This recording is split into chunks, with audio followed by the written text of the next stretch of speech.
Hello, it's some dust or something. I'm here today to talk about the Styracosaurus in Path of Titans. The Styraco is a really special dino to me, and that's partially because when I first started making Path of Titans content, the very first showcase I ever did was on the Styraco. And this is the same one. This is Stagger here. She's in a different skin this time around. But in all the time I've been playing this game, Styraco has always been good. It's always been among some of my favorite dinos to play in Path of Titans, and it's had updates recently that have made it even better. In fact, I think now it's the best it could possibly be, or at least the best it's ever been.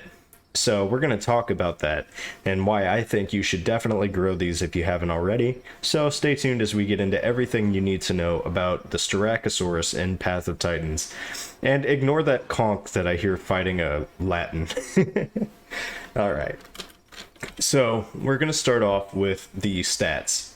The Styraco is one of three ceratopsians in this game, the official ones anyway. The others are Eotriceratops and Albertoceratops. Styraco, out of the three, is the fastest, and in fact, it even recently had its speed upgraded. Now, I am not running a max speed Styraco, simply because I prefer the look of this kind, but it is among the faster herbivores. In fact, the only herbies that are faster than the Styracosaurus are the Campto and the Struthi, which are not fighters. So this is a dino that is incredibly fast. I mean, it's around the same sprint speed as something like a Metriacanthosaurus, and it can handle itself fairly well too. The unfortunate thing is, in exchange for your speed, you are sacrificing a bit of bulk. Your health is right around 600. Your combat weight is not very impressive. It's on the lower end, so you're not a tank. But as a ceratopsid, you do take reduced damage to your head. And something else cool about the Styraco are those frills you see on my head, kind of on the crest there. If something hits you, not only are you going to take reduced damage as long as they're hitting your head, but if they hit those frills, they are going to inflict bleed on themselves, which is also really cool. So you could feasibly face tank smaller things. Just I really wouldn't try it with anything much bigger than you. You know, I wouldn't try it with like another ceratopsian like Alberta or something. But maybe the mid-tier carnivores would be fine. You know, I wouldn't do it with like an Allo or a Suko, something that has a lot more weight on you. But something around your size, I think face tanking is actually pretty viable with this guy. As I said, your sprint speed's pretty good. Your stamina is okay. You drain through it relatively fast. It regens at a decent rate. You know, nothing too insane there. So that's sort of the overview of this thing. You know, you got the reduced damage to your head and the passive bleed, as well as the quick playstyle, and you're not very bulky. Just keep that in mind. Alright, now let's get into the kit on this thing. So in the abilities, you can see you have two head slots here, and those are for the headbutt as well as the block. Now this is a new ability, and this is risky. I do think this is a cool little ability. Obviously your headbutt's going to be your main attack, but this block here says negates damage of an incoming attack if it connects with the head, neck, or front of the body. Uses stamina when activated, and that is no joke. If you use it, I'm going to show you real quick. See, I kind of braced, and it's going to start eating through my stamina. Oh, you used to be able to just hold it. I guess they changed it. Maybe not. I remember being able to hold it. But essentially, you're going to brace for impact, and anything that attacks you in the time that you're using that block ability is going to lower the damage that you're taking insanely. Like, I know it says negates, but I do think you take a little bit if it's like a massive hit from a big dino. But in return, they are going to take massive bleed damage, just unbelievable bleed damage. The hard part is pulling it off. I mean, I guess if you're backed into a corner you could do that. The problem then is the bleed is not an instant killer, and so you're still cornered by something. And as the Styraco, you kind of want to, you know, keep a move anyway. I think they also reduced how much stamina that drains. I remember it draining a lot more. That it's really not that bad. So that one's really all about timing attacks. Say you're fighting like a Despleto, it does a charge attack. Maybe not the charge attack, you don't want to risk the bone break, but maybe it's doing a heavy attack. You know, that takes like a second. You could probably get your block down in time if you time it just right. Or if you see something doing a charge, another Ceratopsian or something, maybe you could get that going. But you got to be careful because it does use some stamina, and if you miss the timing or if they hit you anywhere that isn't the front of your Styraco, it's not going to negate that damage. But a pretty cool new ability they added. Let's see what else we got here. Going back into abilities and senses, you can get Stampede. I think the other Ceratopsians have this as well. Increases damage by 2.5% for each Ceratopsian in the group. Stacks up to 4 times. Pretty cool. On the front limb, you also have 2 choices here: Stomp and Balance. Now, oh, don't you hate potential spam? I hate when I get a phone call during a video.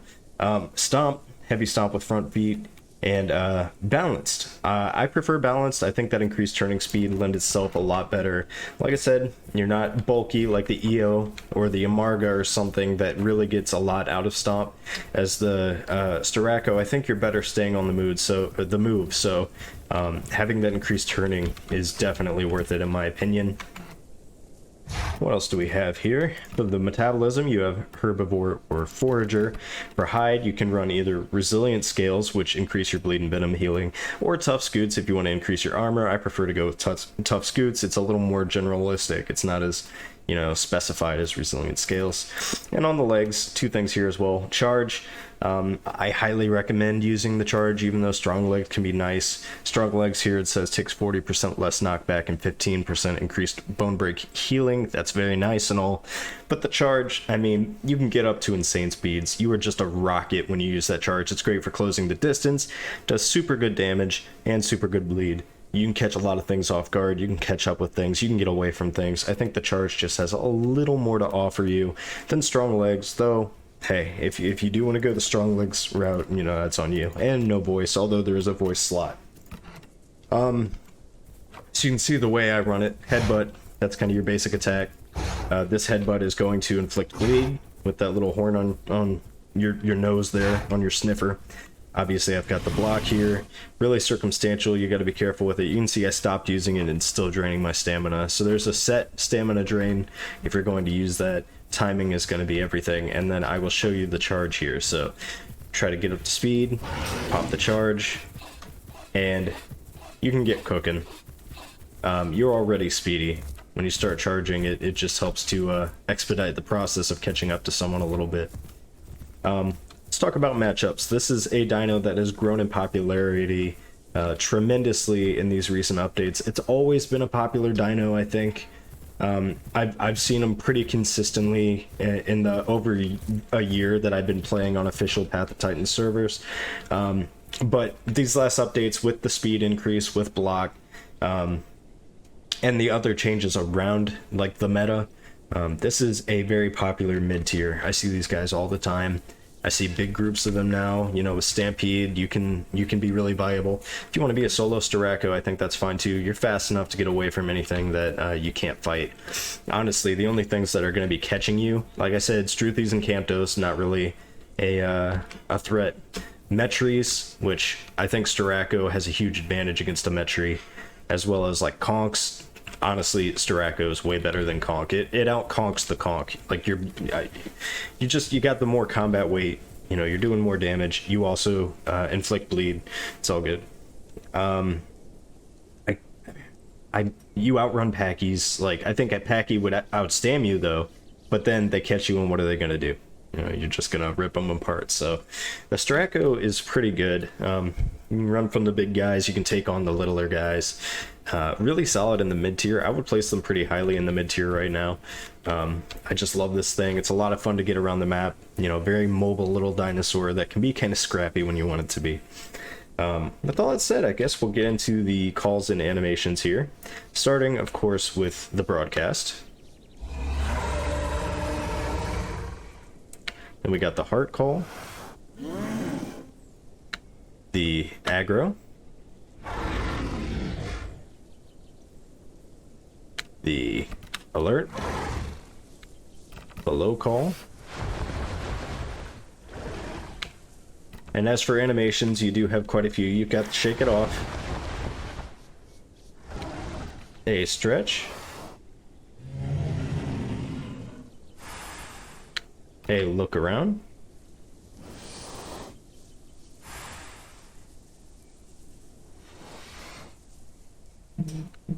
and this one.